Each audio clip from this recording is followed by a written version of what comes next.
Uganda's main opposition party has said leader Bobi Wine was detained upon returning to the country from a trip abroad. The singer-turned-politician arrived at Entebbe International Airport yesterday after a tour of several countries, including South Africa. The General Secretary of the National Unity Platform Party, David Louis Rubongoya, Bobi Wine, was picked up by President Museveni's regime operatives as soon as he landed at the airport.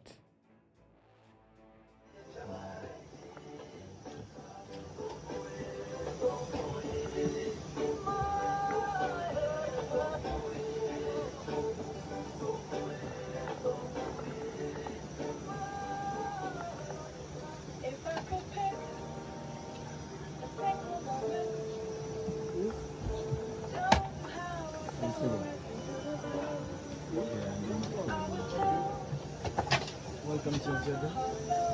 Thank you very much. Thank you.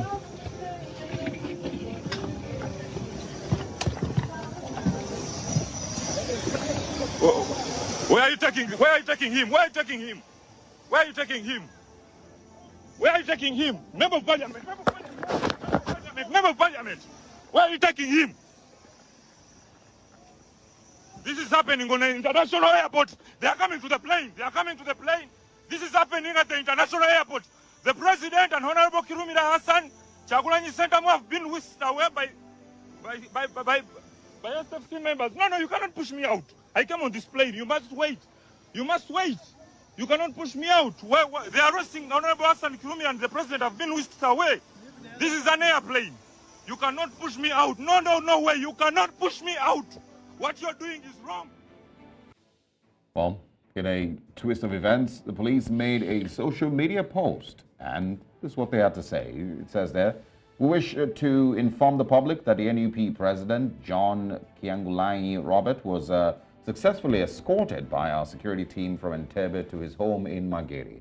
He reached his home around 11:20 a.m. and is with his family and friends. Disregard rumors of his arrest by propagandists. Meanwhile, business activities and movements along Entebbe Road within Kampala and Gayaza are flowing smoothly." Interesting.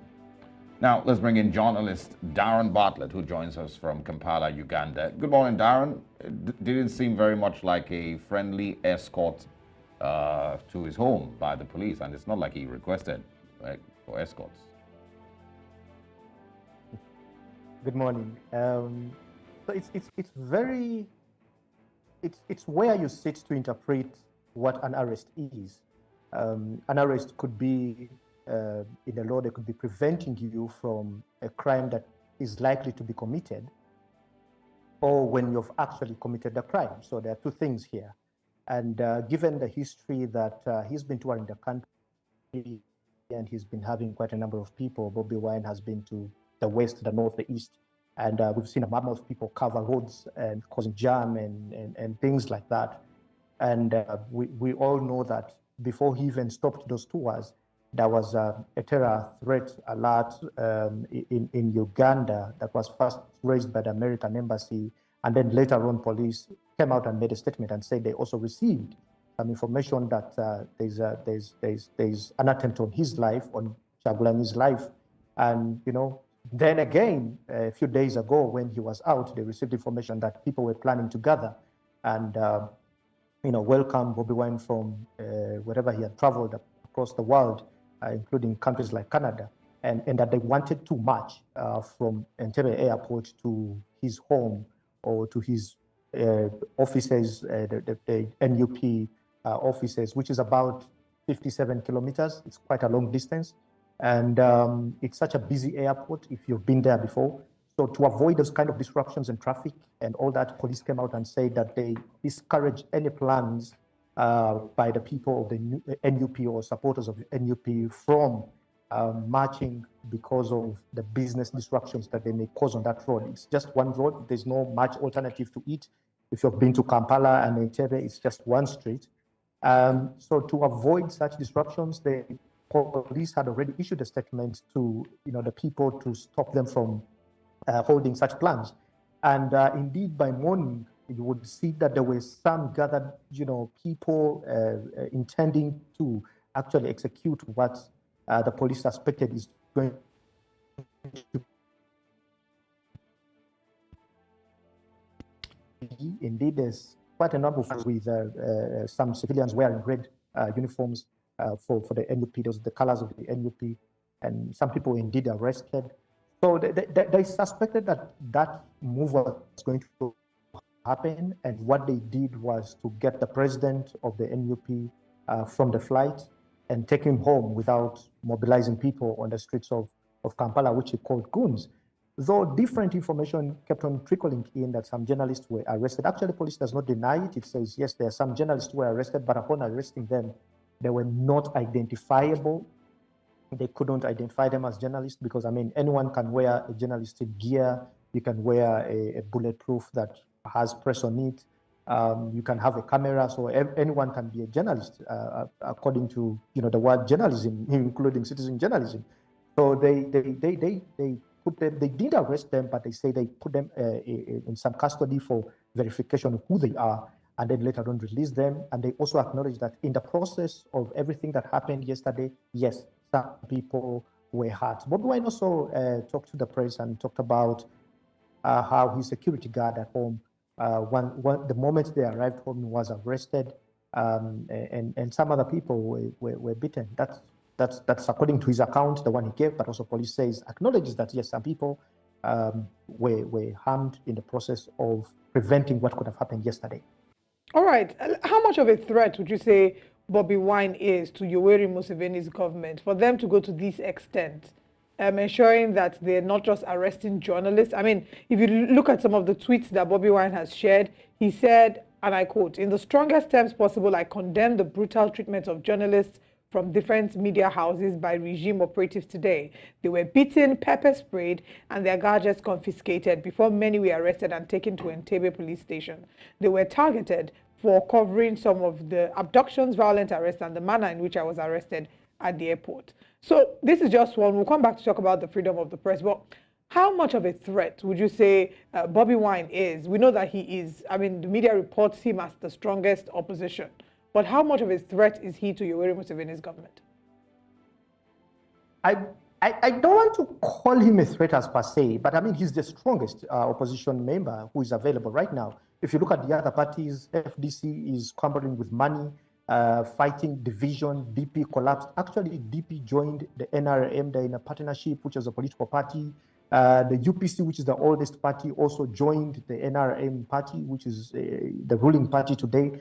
And when you look at the strongest opposition leaders who have been available even before Bobi Wine, I would think maybe Besigye was the strongest. But because no one is in the field at the moment, apart from Bobi Wine, he then emerges as the strongest. I mean, even in the election, he came second to the president. It's just that the nature of politics and how it always turns out, you can never know the intentions of who joins what rally. I mean, there are times when the NRM government has had its rallies and then people have taken advantage of it and chaos has happened.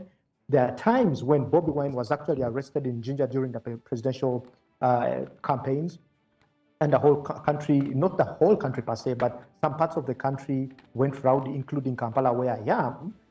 We had instances where you couldn't move from office to home because the roads were being burnt, the people were being beaten, others were being robbed and things like that. So it depends on how you want to treat it. But yes, if it comes to political opposition, Bobi Wine is the strongest. I mean, that would be his strongest opponent in the field, who came closer to him. And indeed, if you see the results that came out of the presidential election, the margin of win was that very narrow. That means he's a strong candidate. I mean, it speaks for itself. But when you want to if you want to look at it as a threat, I don't think so. He's really a threat. I would just say politically, yes, he could be a threat. But in terms of power, I don't think so. I mean, but also to talk about Bobi Wine himself, I know he has, like you've mentioned now, the gap, with the election seems to be closing. And maybe next elections, it might just be the time when Bobi Wine gets a taste victory for the first time. But I want to, talk about Bobi Wine as a politician and as an activist, and the reason that gap seems to be closing. Is it because the people are tired of the government in Uganda, or Bobi Wine himself has been able to present a better option Because you could be an opposition candidate, you can engineer people to support you and to be against the government, but it doesn't necessarily mean that you have anything better to offer. And so, what is the mindset concerning Bobi Wine as the lead opposition candidate in Uganda? Do the people believe that he is a better option, or they are just sick and tired of the current government in Uganda? Many times it's the message that a presidential candidate or a politician preaches. When you look at the slogan of NUP, it is people power, that the power belongs to the people. That is the message that he's preaching. And then when you also look at the people he represents, Uganda is 70% youth. He is one of them. He's been singing for them for a very long time. He's held concerts, people sing to his songs. So first of all, they relate with Bobi Wine as a musician before he becomes a politician. And secondly,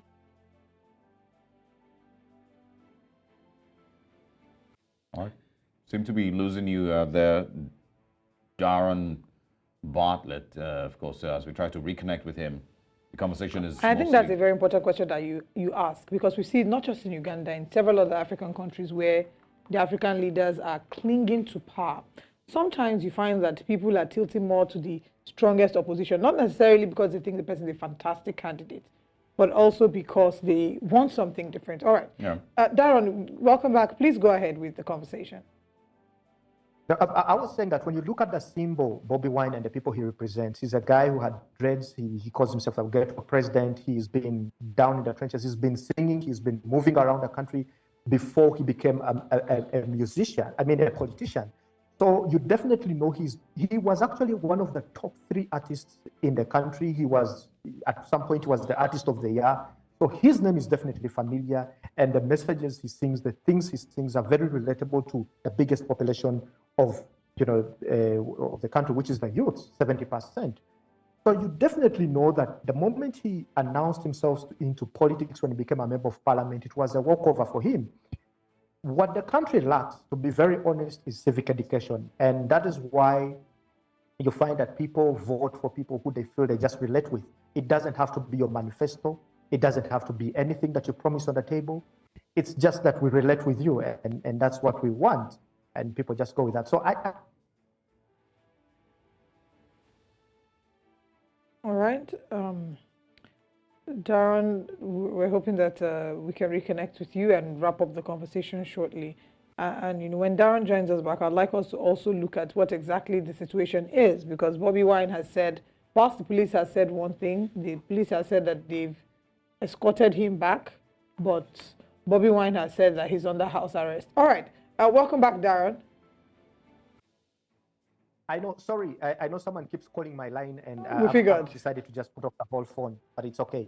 It's okay, go ahead. What I'm saying is that, what I'm saying is that because of the symbol he is, and people relate so much with first his music and as an artist before he becomes a politician, so it becomes so easy to identify. I assume that there's some sort of an SOS. This person desperately needs to speak with Darren, and we're hoping that person can maybe hold on a little until we're done with the interview. Yeah, right. I think that it's also important for us to find out what exactly the current situation is, because whilst we saw a video that showed Bobi Wine being pulled off by some men, the police has come out to say that they escorted him home and he's sitting at home. Bobi Wine has, however, tweeted that he's under house arrest, and that he's under house arrest, and we're hoping that we can get some statement as to what exactly the true position is. Are you here with us? Yeah, I'm here. All right. I would like you to speak on Bobi Wine's possible house arrest. Whilst the police says that they escorted him home and he's safe at home, he's talked about the situation that he's met at home, how he's been surrounded by guards, not being let, how security officers are not allowing visitors coming to see him, and basically that he's under house arrest. Do we have further details? Has the police said anything about this? And what would probably be the next steps for Bobi Wine? Police denies anything to do with arresting Bobi Wine, and they believe that he's not under house arrest. As a matter of fact, people are able to visit him. We've seen there are pictures. I mean, even when he gave his press conference, you can see the leader of opposition, who comes from Bobi Wine's party, was present. Some of his lawyers were present there. Quite a number of NUP member of parliament were actually there with him when he gave a press conference. About not letting people get in, I mean, it's very evident. We see pictures of people visiting him, but I've not seen an attempt of him trying to leave his home, leaving. So has he made any intention to leave his home, to go anywhere to his offices? No, he hasn't, unless he plans to. So until maybe he plans to leave home and he's been restricted from leaving his home, then we can say that he's under house arrest. I mean, he could say he's under house arrest. That is according to him. But I mean, we've seen times when he was under house arrest. We've seen times when he wanted to leave and he was prevented from leaving his home. But this time, has he tried to leave his home and he has been prevented from leaving his home? I don't know. Well, at 6:02 p.m. on the 6:02 p.m. on the 5th of October, Bobi Wine tweeted and he said, "They have increased military and police deployment all around our home and blocked our visitors from coming in. Soldiers have broken part of our fence and forced their way into part of our compound to prevent me from leaving. Museveni must know that his incompetent criminal regime will soon collapse no matter what he does." So hence the question that was being asked. I mean, he claims that he's under house arrest. So, you know, we wonder if the police has said anything about it yet. But you're saying that he's not. Okay, go ahead.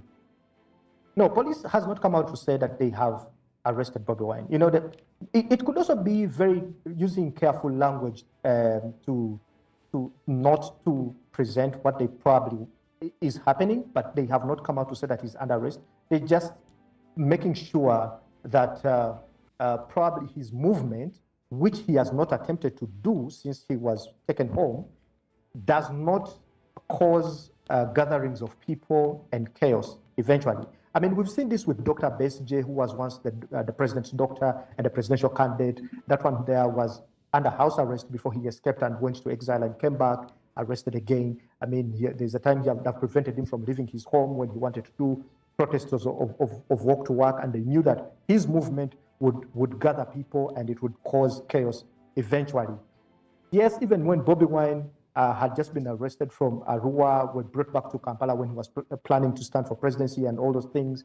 That happened then because they prevented him from moving away from his home, knowing that his movement would then eventually gather people and cause chaos, because there are so many people who according to police, they say people take advantage of such movements and steal people, rob people, and so on and so forth. This time, since Bobi Wine has been delivered home, police has not even come out to confirm that they have actually arrested him. No, they just according to them, they say, and the clip you see, they got him, put him in a private car, and then drove him to his home and delivered him at his home. Yes, they have security around his home, but is the security to prevent him or to prevent people from gathering? So there are two things that police will clarify on their own, because Bobi Wine will say he's been prevented from leaving, but has he attempted to leave? If he has attempted to leave, he has failed to leave, then we can say that he's been arrested. The next elections are in 2026. Is there really any, reason behind, any political agitations in 2023?